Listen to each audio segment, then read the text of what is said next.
Good morning students. आज के इस वीडियो में हम करंट अफेयर्स की एमसीक्यूज डिस्कस करेंगे। साथ ही में आपको क्वेश्चंस के सोर्सेज भी पता चलेंगे कि न्यूज़पेपर से क्वेश्चंस कैसे फ्रेम होते हैं और जहां पर भी कंसेप्ट की जरूरत होगी वहां पर हम बहुत ही ब्रीफ में वो कंसेप्ट भी डिस्कस करेंगे साथ ही में। So let's begin. The first question is the first state to conduct the survey of OBC caste was. Bharat में ऐसा कौन सा पहला राज्य है जिसने ओबीसी कास्ट का सर्वे किया था? Option A is Orissa, option B is Bihar, option C is Uttar Pradesh and option D is Madhya Pradesh. तो ये है इस न्यूज का सोर्स। यहाँ पर आप देख सकते हैं स्पेशली मेंशन किया हुआ है कि Orissa begins survey of OBC cast. Orissa ने रिसेंटली ओबीसी कास्ट का सर्वे स्टार्ट किया है, लेकिन सबसे पहला राज्य कौन सा था? बिहार। यहाँ पे स्पेशली मेंशन किया है Orissa is the second state to conduct the survey after Bihar. क्या इसमें किया जाता है? इसका एम क्या है कि जो भी वहां पर socially and educationally backward classes हैं उड़ीसा में, उनके बारे में क्लियर पिक्चर, उनके स्टेटस के बारे में क्लियर पिक्चर जनरेट करना, सो दैट वो जो स्टेट है अपने जो सिटीजन्स के लिए और भी अच्छे से काम कर सके। इसके लिए ये बॉडी कौन है जो कंडक्ट करती है ऐसा survey? Orissa state commission for backward classes. तो आपको ये पॉइंट्स ध्यान में रखने हैं। तो आंसर इज बिहार और सेकंड नंबर पर कौन है? Orissa. The next question is which article of the constitution provides the unique power to Supreme Court to do complete justice in certain cases? हमारे संविधान का कौन सा article honourable supreme court of India को एक यूनिक पावर देता है? Unique power का क्या मतलब है कि वो रेगुलर उनकी पावर नहीं है, एक यूनिक पावर है। किस केसेस में? कुछ केसेस में कंप्लीट जस्टिस करने के लिए। कंप्लीट जस्टिस मींस अगर सुप्रीम कोर्ट के पास कोई भी ऐसी अपील आती है कि वो जो केस है उसके रिगार्डिंग जो लोअर आप बोल सकते हो ट्रिब्यूनल है या फिर कोई कोर्ट है, लोअर कोर्ट, उसने जो जस्टिस किया है, जो सिटीजन है उससे कंप्लीटली सेटिस्फाइड नहीं है, तो वो सुप्रीम कोर्ट में अप्लाई करते हैं। अगर सुप्रीम कोर्ट को लगता है कि वो ऐसा केस है जिसमें सुप्रीम कोर्ट को ये आर्टिकल के अंडर यूनिक पावर अपनी प्रैक्टिस करके जस्टिस देना चाहिए, तो वो करती हैं। Option A is article 338, option B is article 142, option C is article 200 and option D is article 144। So यहाँ पर आप देख सकते हैं आर्टिकल 142 एक ऐसा आर्टिकल है जो कि यूनिक पावर देता है सुप्रीम कोर्ट को कंप्लीट जस्टिस करने के लिए, जिसका मेन क्या होता है, जो भी पार्टीज वो अगर लॉ या फिर कोई भी स्टेट्यूट मतलब एक्ट, अगर वो उन पार्टीज को लगता है कोई भी लॉ या एक्ट उनको रेमेडी मतलब कि सोल्यूशन नहीं उसने प्रोवाइड किया, तो उस सिचुएशंस के टाइम कोर्ट एक्सटेंड कर सकती है। कैन किस बारे में? वो जो डिस्प्यूट है उसको एंड करने में। तो ये जो एक्सरसाइज है ये सुप्रीम कोर्ट की एक रेगुलर वो नहीं है, पावर नहीं है, एक डिस्क्रिशनरी पावर है जो कि सुप्रीम कोर्ट कुछ ही केसेस में आप यहाँ पर आप देख सकते हो honourable supreme court of India ने बोला है कि it can and wait for consensual divorce. तो उसमें क्या है, एक केस के अंदर एक कपल ने सुप्रीम कोर्ट में अपील की थी कि उनकी जो मिजरी है, यानी कि जो नॉर्मल क्या होता है, कोई भी अगर कपल डिवोर्स फाइल करता है तो उनको 6 to 18 मंथ्स दिए जाते हैं कि आप दोबारा से इस पे वर्क कर सकते हैं। अगर आप खुद सॉल्व कर सकते हैं इश्यूज तो डिवोर्स आप नहीं लेंगे। लेकिन एक कपल ने बोला है कि ये जो 6 to 18 मंथ्स की जो ये विंडो है, इस मिजरी को उन्होंने नहीं फेस करना, और लोकल कोर्ट ने इस डिसीजन पर इसका जो फाइनल डिसीजन दिया है उससे वो सेटिस्फाइड नहीं है, तो वो सुप्रीम कोर्ट ऑफ इंडिया में उन्होंने अपील की थी। इसी में सुप्रीम कोर्ट ऑफ इंडिया ने एक्स्ट्रा ऑर्डिनरी, यहाँ पर आप पढ़ सकते हो, एक्स्ट्रा ऑर्डिनरी पावर यूज करके इस पे आप बोल सकते हो हियरिंग दी है कि सुप्रीम कोर्ट बिल्कुल इस 6 to 18 मंथ्स वाली विंडो के अलावा ही जो कपल है उनको डिवोर्स के लिए अलाउ कर सकती है। तो ये इसका मेन आप बोल सकते हो एजेंडा था। यहाँ पर भी आप देख सकते हो कि supreme court can evoke article 142, मैं एक मिनट हाईलाइट कर देती हूँ, 142 to deal with certain cases which come to it by way of transfer, petitions और appeals in civil और criminal matrimonial disputes।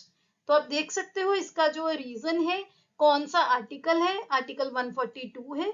इसका कौन से ग्राउंड्स पर हुआ है ये? इरिवर्टिबल ब्रेकडाउन ऑफ मैरिज, अगर सेपरेशन इनएविटेबल है यानी कि उसको अवॉइड नहीं कर सकते, जो डैमेज है इरिपेरेबल है। इसके बाद ये जो आर्टिकल 142 है, ये एक मैटर ऑफ राइट नहीं है, सुप्रीम कोर्ट का एक डिस्क्रिशन है जो कि उनको बहुत केयर और कॉशन से वो यूज करते हैं। तो आपको इसके बारे में थोड़ा सा आइडिया भी हो गया ब्रीफ में, तो इसका आंसर है option B, that is 142।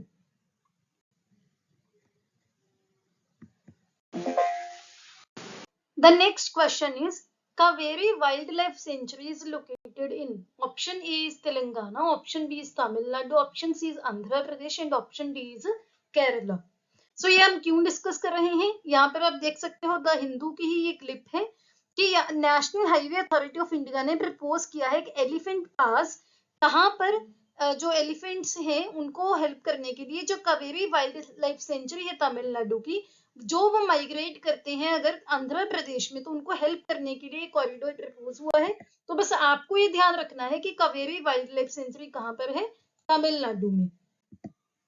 The next question is, line of actual control is a national demarcation line separating which two nations? जो लाइन ऑफ एक्चुअल कंट्रोल है, कौन से दो देशों को अलग करने के लिए एक नेशनल डिमार्केशन लाइन है? Option A is India and Pakistan, option B is India and Bangladesh, option C is India and Afghanistan and option D is India and China. So इसका आंसर है option D, that is India and China. आप बोल सकते हो जो line of actual control है या फिर इसको एलएसी भी बोलते हैं, ये इंडिया और चाइना में एक नेशनल डिमार्केशन लाइन है जिसके बारे में बहुत डिस्प्यूट्स चलते रहते हैं और ये अक्सर ही न्यूज में रहती है। The next question is, the maiden मतलब पहला आसियान इंडिया मैरीटाइम एक्सरसाइज, जिसकी शॉर्ट फॉर्म है AIME, M, began recently in which sea और ocean? Option A is Arabian Sea, option B is Bay of Bengal, option C is South China Sea and option D is Atlantic Ocean.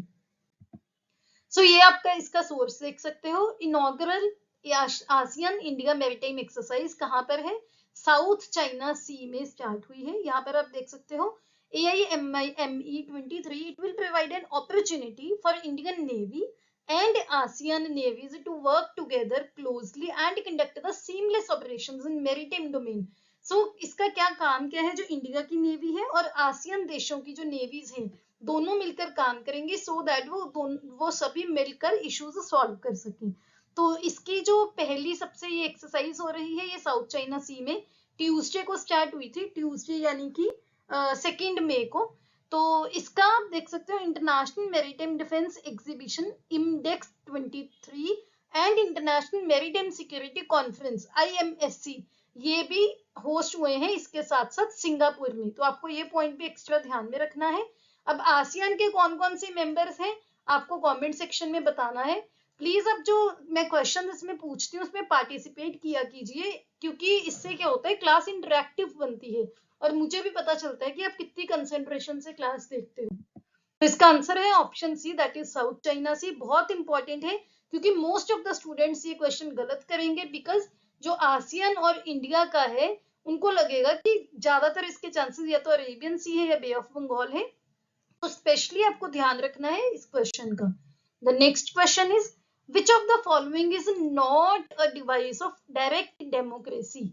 Option A is a referendum, option B is plebiscite, option C is a recall and option D is initiative.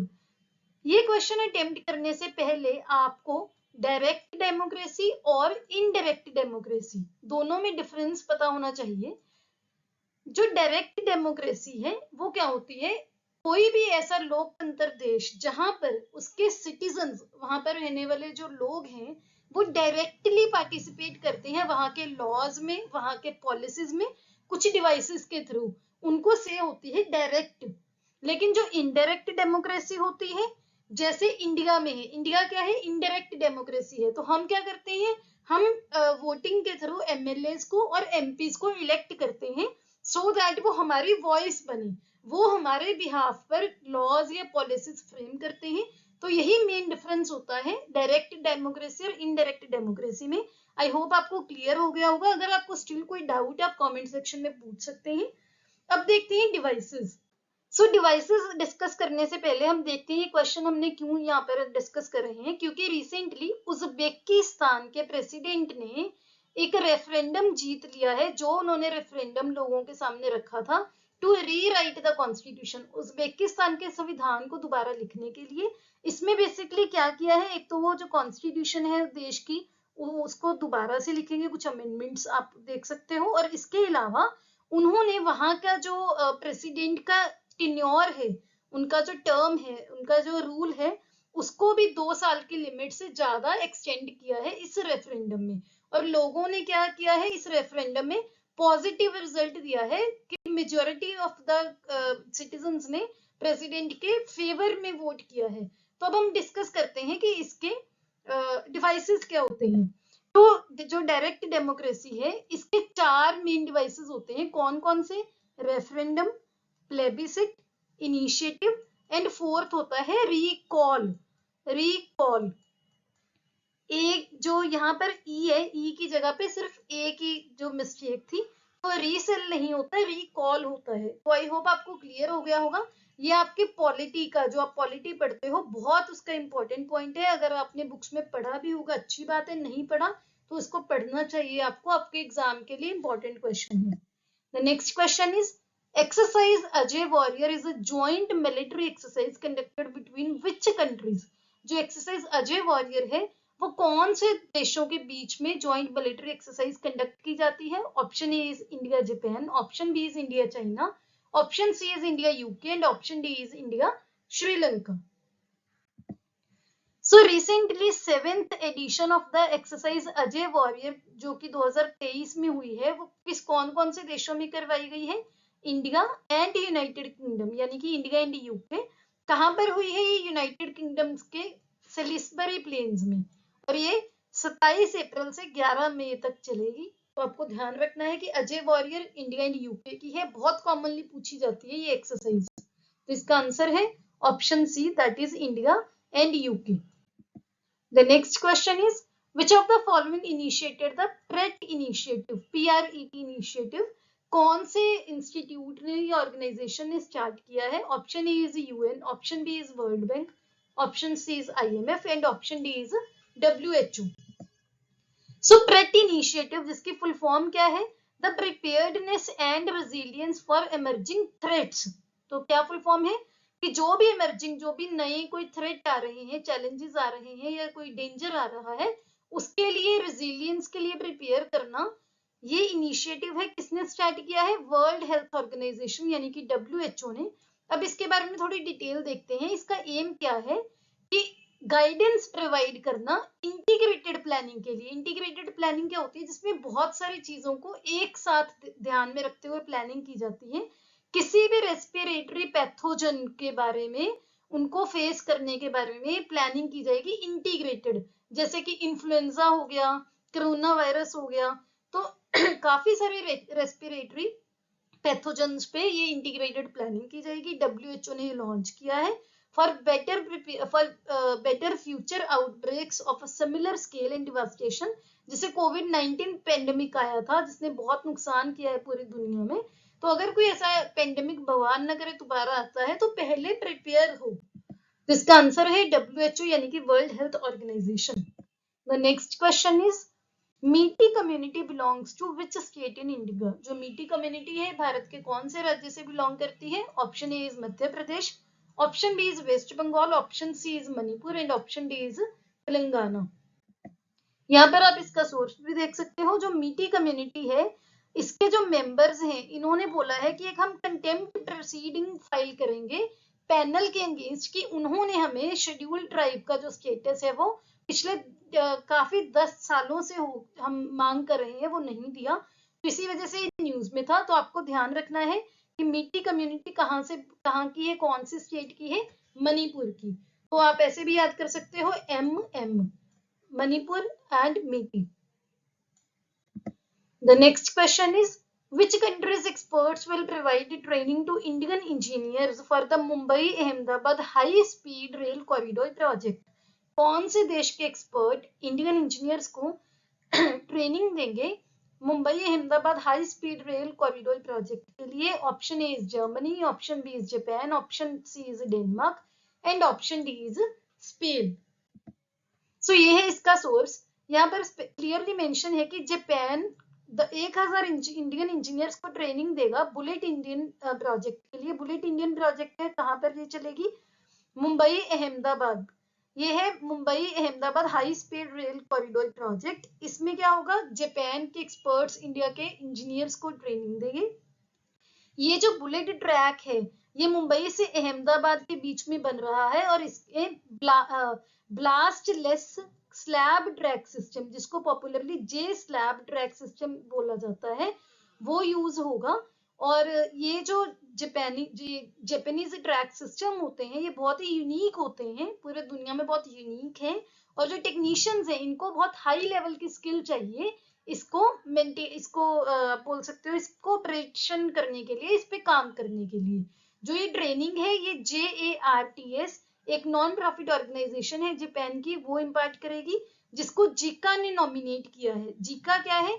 जो MAHSR project की funding agency भी है। तो आपको ये जो points है, ये जो मैंने हाईलाइट किए हैं, ये भी एक्स्ट्रा ध्यान में रखने हैं। तो इसका आंसर है option B, that is Japan. I hope आपको कुछ ना कुछ सीखने को मिला होगा इस वीडियो से। इसकी बिल्कुल फ्री ऑफ कॉस्ट मेरे टेलीग्राम चैनल पे आपको मिल जाएगी। बाकी ये हमारे सोशल हैंडल्स हैं, आप यहाँ पे हमें फॉलो कर सकते हैं इंपॉर्टेंट अपडेट्स के रिगार्डिंग। अगर आपको इस वीडियो से कुछ भी अच्छा लगा हो, कुछ नया नॉलेज मिला हो, please hit the like button. Don't forget to subscribe to my channel. See you tomorrow at 8 o'clock. Have a nice day.